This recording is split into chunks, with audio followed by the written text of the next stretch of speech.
Hello दोस्तों, मैं हूं अल्तमश। स्वागत है आप सभी का हमारे YouTube चैनल फास्ट लर्न में। आज हमने एक्सेल में मैथ के कुछ बेसिक कॉन्सेप्ट को क्लियर किया है, जैसे plus, minus, multiplication, division. Math के हिसाब से अगर हम बात करें तो मैथ में हमारा जो सिंबल्स होता है वो प्लस के लिए ये सिंबल होता है और माइनस के लिए ये सिंबल होता है, मल्टीप्लिकेशन के लिए ये सिंबल होता है और डिवीजन के लिए ये सिंबल होता है। आम भाषा में हम इसको जोड़, घटाव, गुना और भाग कहते हैं। अब हम कीबोर्ड के सिंबल के हिसाब से बात करते हैं, कीबोर्ड में किस तरह से सिंबल है इन सब चीजों का। प्लस के लिए सेम सिंबल है कीबोर्ड में और माइनस के लिए भी सेम सिंबल है। अब जब हम मल्टीप्लिकेशन बात करते हैं तो इसके लिए जो मैथ में है इस तरह से एक्स की तरह सिंबल है, और कीबोर्ड की जब हम बात करते हैं तो कीबोर्ड में एस्टरिस्क कहते हैं इसको, इस तरह का स्टार की तरह एक सिंबल होता है। ये काम जो है गुना का ही करता है, मल्टीप्लिकेशन का ही काम करता है, बट सिंबल जो है इसका इस तरह का सिंबल होता है जो आपको कीबोर्ड पे मिलेगा। नेक्स्ट, डिवीजन की अगर हम बात करते हैं तो स्लैश का जो सिंबल होता है कीबोर्ड पे वही डिवीजन के लिए भी काम करता है। तो आपको ये याद रखना होगा कि आपको अगर मल्टीप्लिकेशन करना है तो आप ये साइन लेना होता है एस्ट्रिक्स, और डिवीजन के लिए आपको डिवीजन स्लैश का साइन लेना होगा। इस सिंबल को आप याद रखें। नेक्स्ट, अब हम चलते हैं, सबसे पहले सम करते हैं। यहाँ पे हमने सम के लिए कुछ वैल्यूज डाल रखी है कि सम के लिए मैंने एक स्पेशली वीडियो बनाया है जिस सम को अलग अलग प्लेस पे, अलग अलग जगह पे, अलग अलग तरीके से कैसे यूज करना है उसको मैंने बताया है। आज की शीट में हम बात करेंगे सम को सिर्फ कीबोर्ड की मदद से, फार्मूला नहीं यूज करेंगे। तो कीबोर्ड के लिए सबसे पहले अगर हमारे पास कोई वैल्यू लिखी हुई है और उसमें कोई भी गैप नहीं है बीच में, जैसे हमारे पास ये एक सीक्वेंस में वैल्यू लिखी हुई है, इसमें कोई गैप नहीं है, तो ऐसी वैल्यू जहां पे हो वहां पे हम ऑल्ट और इक्वल टू जैसे प्रेस करेंगे तो आप देखेंगे कि हमारे पास सम का जो equal to sum, bracket open, range select किया, फिर मैंने ब्रैकेट क्लोज किया। तो ये इतना करने की जरूरत नहीं है, सिर्फ ऑल्ट और प्लस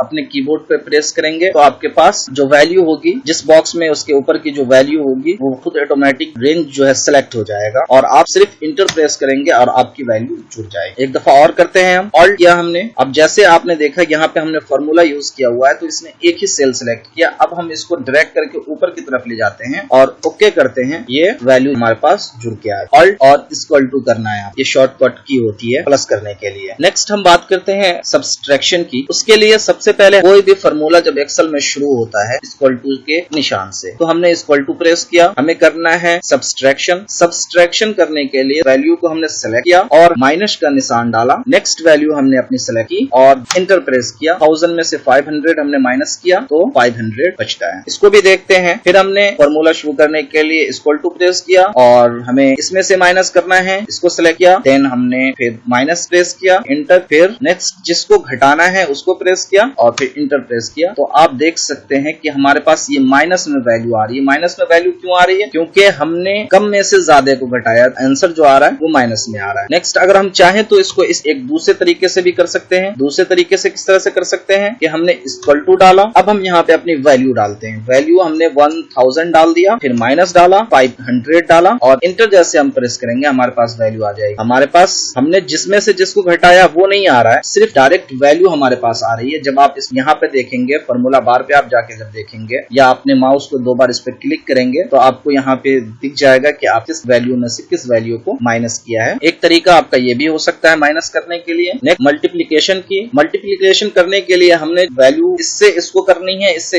इसको करनी है, तो हम सबसे पहले यहाँ पे करना चाहते हैं। इक्वल टू से शुरू होगा कोई भी फॉर्मूला, इससे मल्टीप्लिकेशन करना है, हम इसको करना है, तो हमने ये वैल्यू सेलेक्ट की, उसके बाद एस्टेरिस्क का साइन डाला हमने, उसके बाद जो है हमने 10 सेलेक्ट किया और इंटर प्रेस किया। आप देख सकते हैं कि आपके पास वैल्यू आ चुकी है।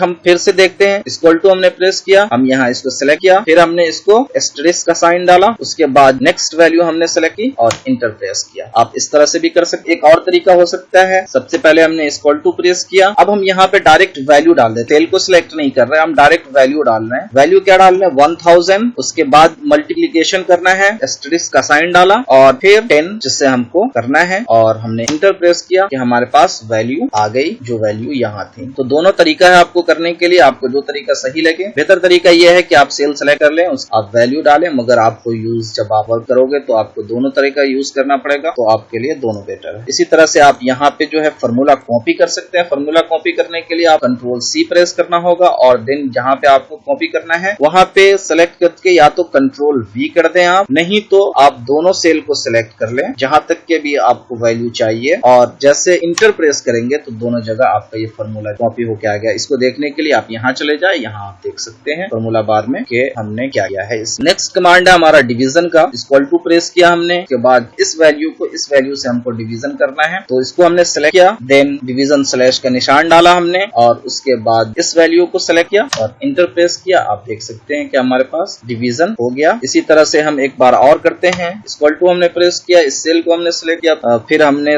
डिवीजन स्लैश का निशान डाला और उसके बाद जो इस वैल्यू को सिलेक्ट किया, इंटर प्रेस किया, तो हमारे पास ये वैल्यू आ चुकी है। दूसरा तरीका जो हमारा डिवीजन करने का है वो हमने फिर से इक्वल टू प्रेस किया, यहीं पे हमने 3000 डाले, स्लैश डाला और 2L डाला, जिसको वैल्यू को हमको डिवीजन करना था वो डाला और देख सकते हैं आप कि ये वैल्यू आ गई। इसमें जो है हमने कोई रेंज सेलेक्ट नहीं किया है, ये ध्यान रखें आप, डायरेक्ट हमने वैल्यू टाइप की है और हमने हमारे पास आंसर आ चुका है। यहाँ आप फॉर्मूला बार पे जाके देख सकते हैं कि हमने यहाँ पर सेल सेलेक्ट किया था या फिर डायरेक्ट वैल्यू डाली है, तो हमने यहाँ पे डायरेक्ट वैल्यू डाली है। अगर आप कॉपी करना चाहते हैं, इनमें से जो बेहतर है लगे आपको वो कॉपी कर सकते हैं। मैं ये कॉपी करता हूँ और कॉपी करने के लिए मैं आपको बता चुका हूँ कि Ctrl+C करें और उससे जहां तक भी आपको डिवीजन चाहिए आप इंटर प्रेस करें तो आपके पास आपकी वैल्यू आ जाएगी। अब हम देखते हैं कि हमारे पास एक कंडीशन है। कंडीशन क्या है कि हम चाहते हैं कि पहले हमारा ये दोनों कॉलम में जो वैल्यू लिखी हुई, ये कॉलम में और ये कॉलम में, वो पहले जुड़ जाए आपस में और उसके बाद जो है ये माइनस। कोई भी फॉर्मूला शुरू किस चीज से होता है, इक्वल टू से शुरू होता है। हमने इक्वल टू डाला, SUM सम डाला और टैब प्रेस करके हमने फॉर्मूला ब्रैकेट ओपन किया और हमने इस रेंज को सेलेक्ट किया, क्योंकि हमें जोड़ना किस रेंज को है, इस रेंज को जोड़ना है, और हमने फिर क्लोज किया। अब हमें करना क्या है, माइनस करना है, तो माइनस के निशान हमने डाला और उसके बाद जो है फिर हमने नेक्स्ट वैल्यू जो थी उसके हम यहाँ पे सम डालेंगे, टैब प्रेस करेंगे, हमारे पास ब्रैकेट ओपन हो जाएगी, फिर नेक्स्ट वैल्यू हम सेलेक्ट करेंगे और ब्रैकेट क्लोज करेंगे और इंटर प्रेस करेंगे, तो आपके पास ये वैल्यू 1000 आ गई है। अब इसको वेरीफाई हम करते हैं, हम यहाँ पर पहले से भी कर चुके हैं। हमने इस वैल्यू को जोड़ा 16000 हुआ, इस वैल्यू को जोड़ा 15000 हुआ, 16000 में से 15000 हमने माइनस किया तो 1000 हमारे पास आंसर है। नेक्स्ट हम चाहते हैं कि ये कॉलम की जो वैल्यू है पहले जुड़े, ये दोनों कॉलम की वैल्यू पहले आपस में जुड़ जाए, उसके बाद जुड़ने के बाद जो आंसर आता है, जो वैल्यू आती है, उन दोनों में जो है ये मल्टीप्लिकेशन हो। तो उसके लिए हमने सबसे पहले कोई भी फॉर्मूला शुरू किस चीज से होता है, इक्वल टू से शुरू होता है और इक्वल टू प्रेस किया, हमने SUM किया, टैब प्रेस किया और इस वैल्यू को हमें जोड़ना है, तो सबसे पहले हमने इस वैल्यू को सिलेक्ट किया, ब्रैकेट क्लोज, उसका है एस्टेरिस्क का साइन डालना है, फिर SUM ब्रैकेट ओपन, नेक्स्ट हमने इस वैल्यू को सिलेक्ट किया, ब्रैकेट क्लोज और इंटर। जैसे हमने किया तो हमारे पास ये वैल्यू आ गई। हमने यहाँ पे पहले भी कर रखा है वेरिफिकेशन के लिए, आप देख सकते हैं। अब हम यहाँ पे वेरिफिकेशन कर लेते हैं एक बार, सही किया हमने या नहीं किया। हमने किया 200, डायरेक्ट मैं करता हूँ वैल्यू के साथ, और 150 इंटर 30,000 एंड 30,000। इसी तरह से हम चाहते हैं कि हम डिवीजन करें किस चीज का, पहले इस वैल्यू को जुड़ जाए आपस में और उसके बाद जो है जो आंसर आता है वैल्यू जुड़ने के बाद उन दोनों में जो है डिवीजन हो जाए हमारा। सबसे पहले हम करेंगे क्या चीज, equal to SUM bracket open, value select किया, ब्रैकेट क्लोज, उसके बाद डिवीजन का साइन डाला यहाँ पे, उसके बाद जो है SUM फिर ब्रैकेट ओपन, फिर हमने इस वैल्यू को सिलेक्ट किया क्योंकि हमें इस वैल्यू को जोड़ना है और यहाँ देखें आप ये हमारा फॉर्मूला, उसके बाद ब्रैकेट क्लोज किया हमने और इंटर प्रेस किया, तो आप देख सकते हैं ये हमारे पास वैल्यू डिवीजन होके आ चुकी है। वेरिफिकेशन कर लेते हैं हम, इक्वल टू 2300 डिवीजन 1500, आंसर देखें सेम आंसर आपके पास आ चुका है। सिंबल एक दफा आप फिर से ध्यान रखें। उम्मीद करता हूँ वीडियो आपको पसंद आया होगा। अगर आप हमारे चैनल पे नए हैं तो प्लीज चैनल फास्ट लर्न को सब्सक्राइब करें, घंटी पे क्लिक करें कि आइंदा आने वाली वीडियो का नोटिफिकेशन आपको मिलता रहे। वीडियो अगर पसंद आए तो लाइक करें, कमेंट करें, शेयर करें अपने दोस्तों के साथ। मिलते हैं नेक्स्ट वीडियो में, तब तक के लिए मुझे दीजिए इजाजत। अपना ख्याल रखिए, खुश रहिए। Thanks for watching.